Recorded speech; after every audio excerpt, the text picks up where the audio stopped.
नमस्कार. मंथन प्रज्ञाशोध सामान्य परीक्षा इयत्ता 3 माध्यम मराठी आहे. तर आपण मराठीचे काही घटक बघतोय. तर बघा, 7वा घटक आहे समूहदर्शक शब्द.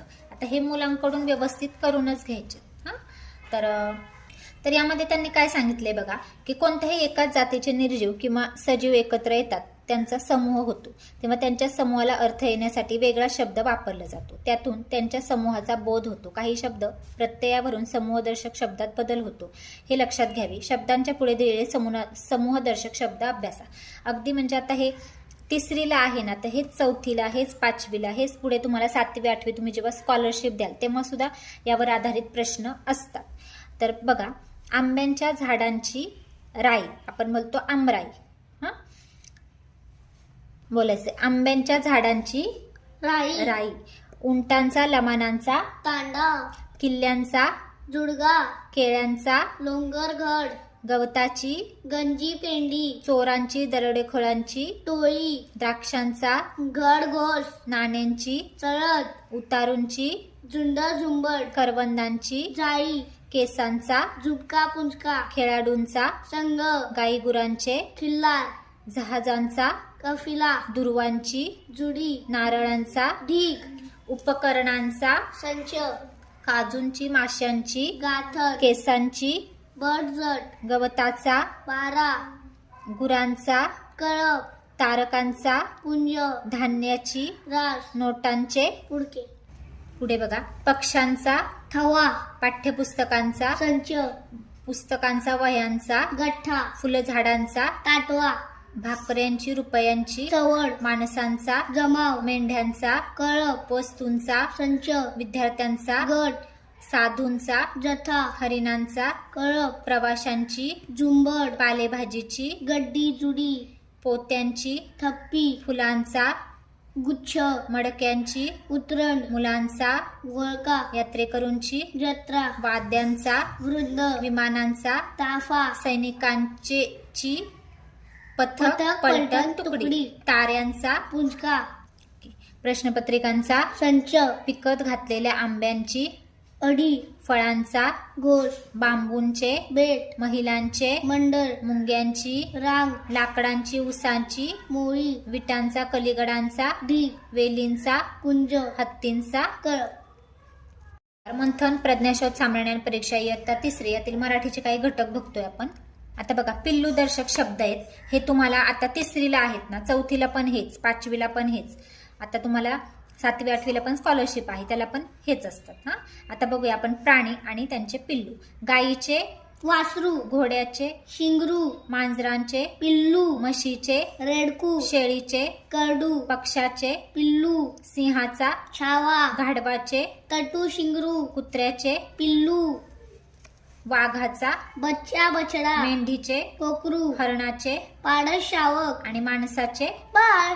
आता पुढे घरदर्शक शब्द. माणसाला जशी निवाऱ्याची गरज असते तशी इतर सजीवांनाही निवाऱ्याची गरज असते. काही पशु पक्षी आपले घर करतात, तर काही दुसऱ्याने बनवलेल्या किंवा निसर्ग निर्मित निवाऱ्याचा आश्रय घेतात.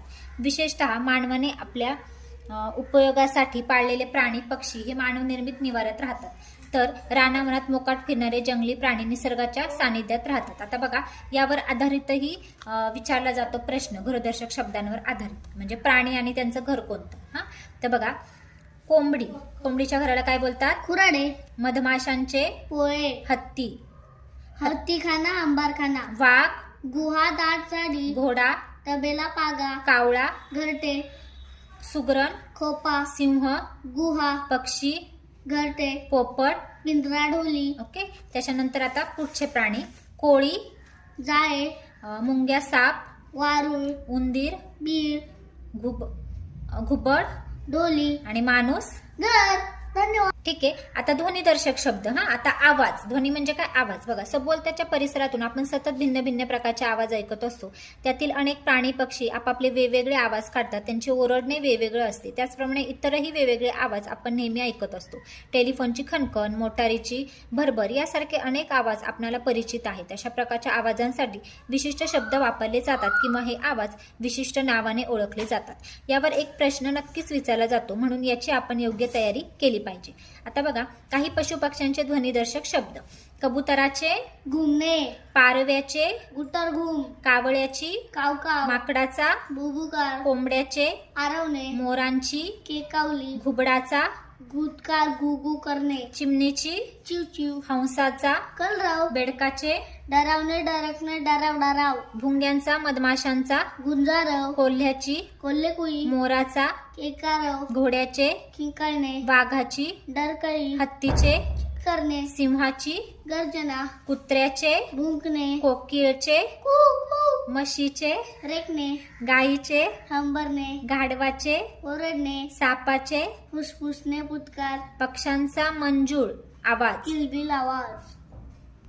काही ध्वनिदर्शक शब्द आपण बघूया. अश्रूंची घळघळ, पाण्याचा, खळखळाट, ढगांचा, गडगडाट, पैंजणांची, छुमछुम, नाण्यांचा, छणछणाट, विजांचा, कडकडाट, पंखांचा, फडफडाट, डासांची, भुनभुन, पावसाची, रिमझिम, रिपरिप, तारकांचा, चमचमाट, रक्ताची, बळबळ, घंटांचा, घनघनाट, पानाची, सळसळ, तलवारींचा, खनखनाट, बांगड्यांचा किनकिनाट, आणि पक्ष्यांचा. किलबिलाट. आता काही क्रिया दर्शक ध्वनीचे शब्द त्यांनी दिलेत बघा. भुरकन, उडणे, गटकन, गिळणे, खळकन, फुटणे, गरकन, वळणे, सटकन, निसटणे, धपकन, पडणे, टरकन, फाटणे, मटकन, बसणे, सपकन, वार करणे.